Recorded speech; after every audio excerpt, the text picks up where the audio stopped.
আজকে বেথো শাকের একটা এমন রেসিপি নিয়ে এসেছি, যারা শাক খেতে চায় না তারাও কিন্তু চেয়ে চেয়ে খাবে। এটা দেখো, বেথো শাক আছে। এই বেথো শাককে অনেকে বেথে শাকও বলে, বেথুয়া শাকও বলে থাকে।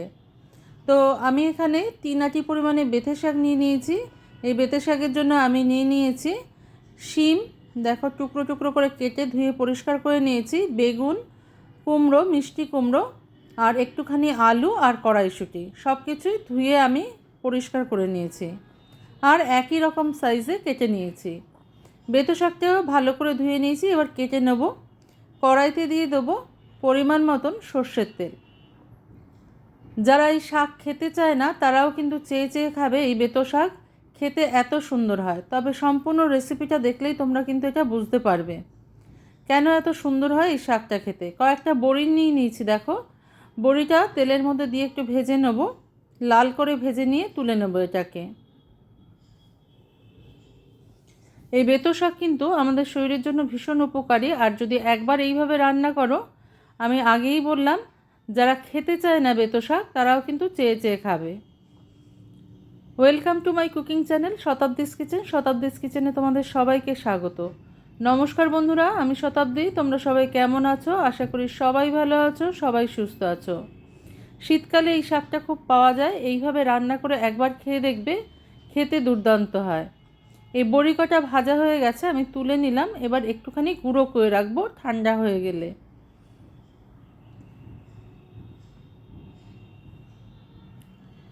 এবার ওই একই তেলের মধ্যে ফোড়ন হিসেবে আমি দিয়ে দিলাম কালো জিরে, দিয়ে দেবো 2টো শুকনো লঙ্কা হাত দিয়ে ফাটিয়ে, আর পর্যাপ্ত পরিমাণে কাঁচা লঙ্কা চিড়ে। ঝালটা যে যার প্রয়োজন মতন দেবে। এবার কেটে রাখা সবজিগুলো আমি এর মধ্যে দিয়ে দেবো। বেগুন, কড়াইশুঁটি, আলু, শিম আর মিষ্টি কুমড়ো দিয়ে দিলাম আমি তেলের মধ্যে। এবার ভালো করে এটাকে কিছুক্ষণ সময় ধরে ভেজে নেব। রান্নাটা খুব চটপট হয়, এটাই কিন্তু খুব বেশি সময় লাগে না, খুব ইজি সিম্পল একটা রান্না আজকে আমি তোমাদের সঙ্গে শেয়ার করলাম। যারা এইভাবে কখনো বেথো শাক খাওনি তারা একবার অবশ্যই ট্রাই করে দেখতে পারো। এবার দিয়ে দেবো রেগুলার কিছু মশলা, খুব বেশি মশলার প্রয়োজন নেই। নুন, হলুদ আর মিষ্টি দিয়ে দেবো। হলুদ দিয়ে দিলাম, নুন দিয়ে দিলাম, আর দিয়ে দেবো চিনি।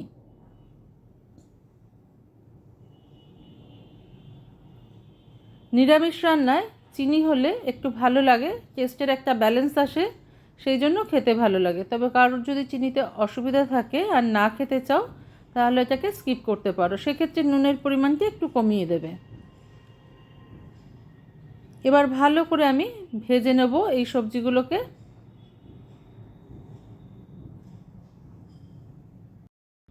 সবজিগুলো ভাজা হয়ে গেছে।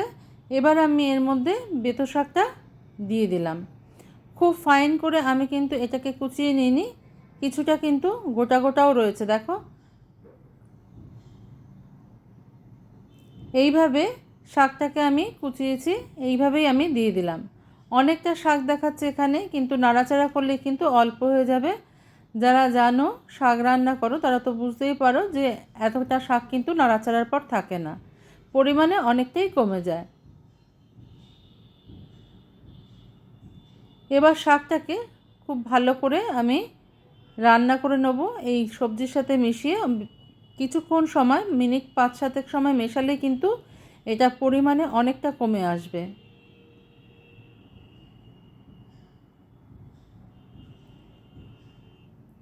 ফ্লেমটাকে আমি হাইতে রেখেছি এই সময়, কারণ একটু ফুল আছে, শাক রান্না করতে হয় সব সময়, না হলে কিন্তু শাকের রঙটা নষ্ট হয়ে যায় আর গুণাগুণটাও বজায় থাকে না। আজকের বেথো শাকের রেসিপিটা ভালো লাগলে লাইক, শেয়ার, কমেন্ট, সাবস্ক্রাইব করার অনুরোধ রইল তোমাদের কাছে।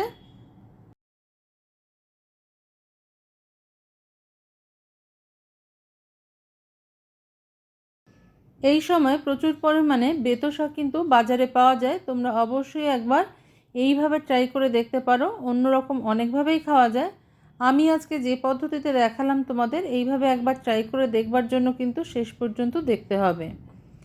এই শাকের স্বাদটা অনেক গুণ বেড়ে যায় যে জিনিসটা দিলে, সেটাই আজকে আমি তোমাদের সঙ্গে শেয়ার করব। দেখো শাকটা কমে এসছে, নাড়তে নাড়তে জল বেরিয়েছে, অনেকটাই। জলটাকে ভালো করে শুকিয়ে নেবো। শাকটা কিন্তু রান্না করা শেষ হয়ে এসছে। এ দেখো সবজিগুলো সিদ্ধ হয়ে গেছে, আলুটাও সিদ্ধ হয়ে গেছে। আর কুমড়ো বেগুন তো আলুর আগেই সিদ্ধ হয়ে যায়। সব কিছুই সিদ্ধ হয়ে গেছে। এবার আমি ভেজে রাখা বড়ি আমি গুঁড়ো করে নিয়েছিলাম, একটু ভেঙে নিয়েছিলাম আর কি, সেটা দিয়ে দিলাম। ভালো করে শাকের সাথে মিশিয়ে নেব।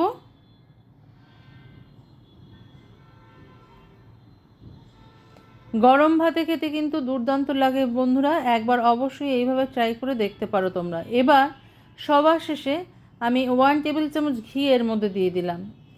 এই শাকটা এইভাবে ঘি দিয়ে রান্না করে খেয়ে দেখবে, খেতে কিন্তু দুর্দান্ত হয়। আজকে তাহলে এই পর্যন্তই বন্ধুরা, দেখা হচ্ছে পরের দিন অন্য কোনো রেসিপি নিয়ে তোমাদের সঙ্গে। তোমরা সবাই ভালো থেকো, সুস্থ থেকো।